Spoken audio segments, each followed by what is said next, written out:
Alors, bienvenue dans cette vidéo, les amis. Ici Arthur au Canada. Aujourd'hui, une nouvelle vidéo pour, n'est-ce pas, apporter une réponse à ceux qui me suivent, à ceux qui ont commenté la vidéo où je parlais des systèmes, le système banquier canadien. Si vous êtes nouveau sur la chaîne, si c'est la première fois que vous découvrez cette vidéo, je suis Arthur. Sur cette chaîne, moi, je parle de business en ligne, principalement du e-commerce. J'ai publié une série de vidéos où je vous montre comment gagner de l'argent grâce au e-commerce. N'est-ce pas? Si vous êtes aujourd'hui salarié, si vous êtes, voilà, quel que soit l'endroit où vous vous situez dans le monde, pour moi, c'est le business pour les débutants. Ok? Pour moi, c'est un parfait business. C'est le business que j'ai fait et c'est le business qui m'a vraiment commencé à faire comprendre l'importance de gagner beaucoup d'argent une fois que j'ai terminé mes études. Ici également, je parle de la vie au Canada, je parle des études. Donc, j'ai dit que je ne parlais plus des études. Je parle maintenant surtout à ce qui a trait à l'aspect financier. Donc voilà en gros ce que moi je parle sur cette chaîne.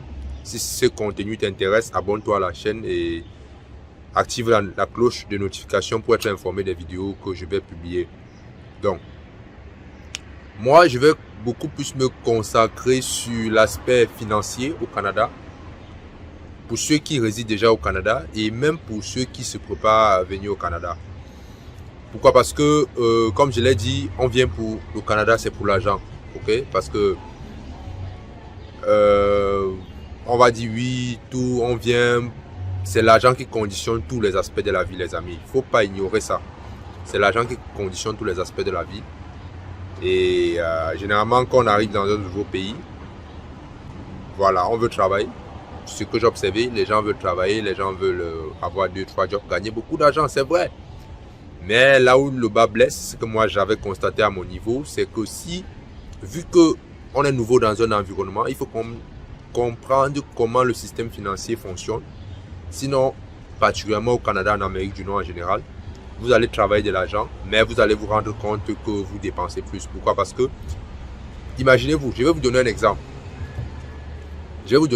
Le but de cette vidéo est de vous voilà, donner des informations sur comment est-ce que vous pouvez faire pour gagner plus d'argent. Pour gagner plus d'argent au Canada, ou bien si vous vous apprêtez à venir au Canada. Est-ce que vous savez qu'au Canada, vous pouvez travailler et en fin d'année, l'année fiscale bien sûr, parce qu'au Canada, c'est chacun qui déclare ses impôts. Le gouvernement ne viendra jamais derrière toi pour te dire tu as fait si. C'est vraiment libre. Mais attention, si tu essaies de flouer le gouvernement, t'attrape, le fisc t'attrape, ça sera très grave pour toi.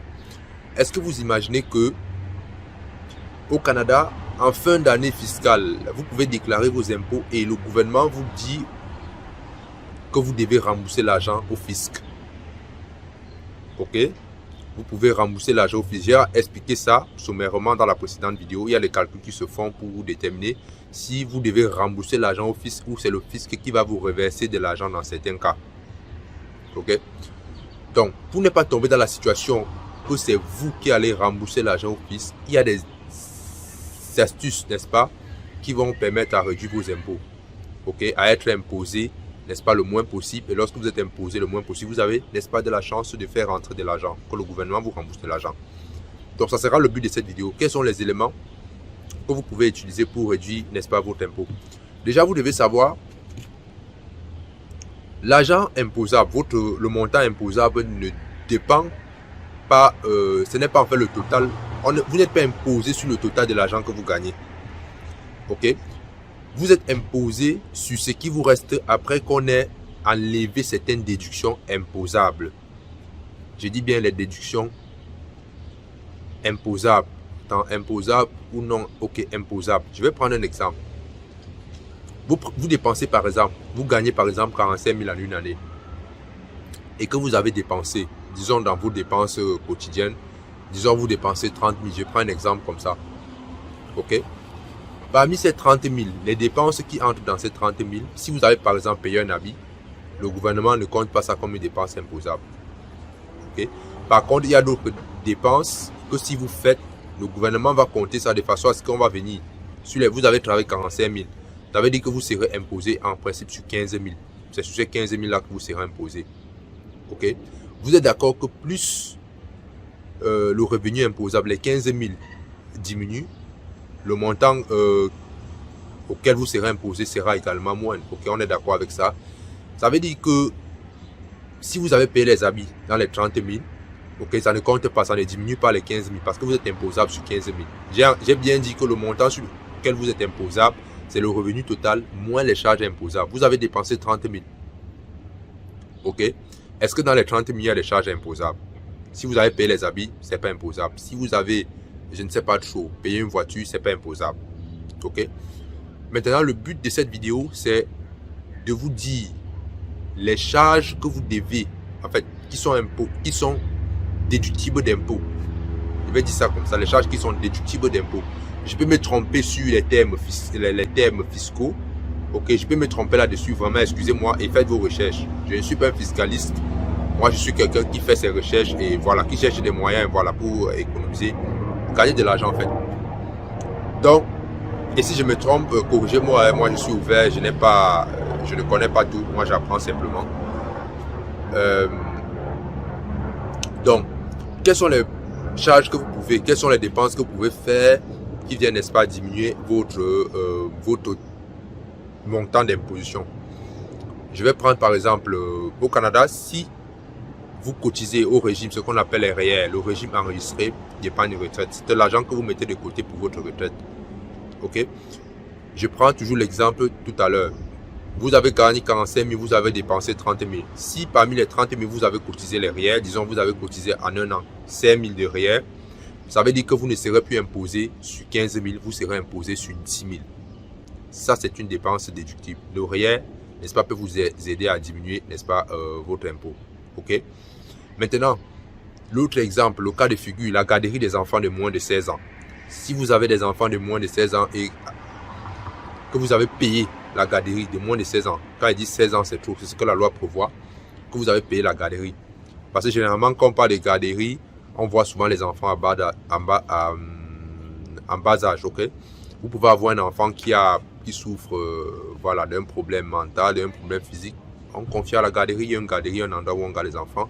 Ça également, c'est imposable. Si vous avez payé, par exemple, disons 2 000 pour la garde de l'enfant cette année, vous voyez que vous serez plus imposé sur 10 000, vous serez imposé sur 8 000. Ok? Voilà en fait la logique que vous devez avoir. Maintenant, vous avez la garde des enfants. Par exemple, si vous êtes divorcé ou bien si vous avez eu un accord d'entente de séparation avec votre femme, avec qui vous avez des enfants et que vous versez la pension alimentaire, cette pension alimentaire peut être une charge déductible d'impôt. Vous pouvez déduire ça de vos charges. Il y a également d'autres types de registres d'épargne au Canada. Il faut vous renseigner pour ça. Par exemple, si vous avez une entreprise, vous avez fait faillite, il faut bien sûr que l'entreprise vous appartient. Vous pouvez, n'est-ce pas, déduire ces pertes-là, n'est-ce pas, de votre montant imposable. Il y a encore quel autre cas qui me vient à l'esprit. Par exemple, si vous êtes travailleur indépendant, comme moi, il y a d'autres charges que vous pouvez déduire, n'est-ce pas, de vos charges. Je prends par exemple la maison dans laquelle vous vivez. Si vous louez une maison, par exemple, et que vous avez votre bureau dans votre maison, il y a un calcul qui se fait pour déduire la portion de l'espace que vous utilisez dans votre maison comme votre bureau. Parce qu'en réalité, vous pouvez aller louer un endroit quelque part et déclarer ça comme charge de votre entreprise. Ce qui est bien lorsque vous êtes en business, c'est que lorsque vous êtes en business, ok, parce que ce que moi je viens de citer là, qu'il faut maintenant définir le type de travail, hein, le type de travail. Les salariés par exemple, c'est pas la même chose. Mais si vous êtes salarié et que vous envoyez les enfants à la garderie, que vous cotisez les REER, vous pouvez également déduire ça de votre impôt. Maintenant, ce qui est magnifique lorsque vous avez un business, c'est que vous pouvez utiliser les charges de l'entreprise à des fins personnelles, ok, et déduire ça en fait de votre impôt. Par exemple, vous pouvez prendre la voiture de l'entreprise. Par exemple, il y a les dépenses liées à la voiture lorsque vous avez une entreprise, vous avez un business. Par exemple, si vous prenez votre voiture, vous allez faire des courses dans le cadre de votre entreprise et tout ça, vous pouvez dépenser ça. Par exemple, vous partez dans un restaurant, vous avez un rendez-vous d'affaires, vous pouvez déduire ça des impôts. Vous voyez que sur les 8 000, si vous avez eu des rendez-vous d'impôts à hauteur de 1 000 euros, 1 000 $, 1 000 euros, les 8 000 précédemment que j'ai cités, vous serez maintenant imposé sur sur 7000. Or, lorsque vous êtes travailleur, si vous allez déclarer au fisc que vous avez eu rendez-vous d'affaires, vous n'êtes pas déclaré comme travailleur autonome, vous n'êtes pas déclaré comme quelqu'un qui a une entreprise, ça sera, n'est-ce pas, impossible tout simplement. Donc, c'est l'avantage. Donc, moi, je tire l'attention de ceux qui sont au Canada et qui ont, voilà, vous avez peut-être rêvé à avoir votre propre business, que ce soit en ligne, que ce soit en physique. Voilà, c'est bien de se lancer. Il n'y a pas que le salaire, les gros diplômes, travailler et tout ça. C'est bien, je ne suis pas contre. Mais il faut également voir cette option parce que je vois beaucoup de personnes qui arrivent ici, abandonnent leurs rêves parce qu'ils veulent suivre la foule, ils veulent faire comme tout le monde, ils veulent les grands postes et tout ça. C'est bien, mais il faut également, voilà, suivre sa voie dans la vie. L'autre option également que vous pouvez utiliser, voilà, ça c'est pour les salariés. Si vous êtes salarié, si vous avez fait des cotisations syndicales, par exemple, vous avez un syndicat, par exemple, de ceux qui, le syndicat, par exemple, de ceux qui font l'entretien ménager dans votre ville, dans le pays. Par exemple, il y a un syndicat ici au Canada. Si vous avez cotisé pour le syndicat, ça également c'est déductible. Si vous avez fait d'autres dépenses, cotisations professionnelles, ça c'est déductible d'impôts. Qu'est-ce qu'il y a d'autre qui me vient à l'esprit là? Il y a d'autres, là ça ne me vient pas à l'esprit. Mais voilà quelques éléments sur lesquels vous pouvez, n'est-ce pas, jouer pour, n'est-ce pas, réduire considérablement vos impôts au Canada. Et je vous assure, si vous mettez ces éléments en place, vous allez voir que vous payez moins d'impôts. Même quand vous êtes étudiant et que vous avez payé, n'est-ce pas, les frais de scolarité, ça également, c'est déductible d'impôts. Même quand vous êtes étudiant étranger au Canada, vous allez déclarer vos impôts. OK? Parce que vous travaillez, vous avez 20 heures de travail par semaine. En fin d'année, vous déclarez que vous avez payé, n'est-ce pas, votre scolarité. Ça va venir diminuer vos charges. Bien sûr, il y a des calculs qui se font, il y a des applications qui se font en respectant vraiment il y a des règles de calcul que moi-même je ne maîtrise pas, il y a des logiciels. Vous pouvez également confier ça à un comptable fiable parce que tous les comptables ne maîtrisent pas tous ces éléments que je viens de vous citer. Voilà, voilà ce qui me vient à l'esprit comme ça. Il y a d'autres éléments, hein. Je vous ai cité quelques qui me viennent à l'esprit.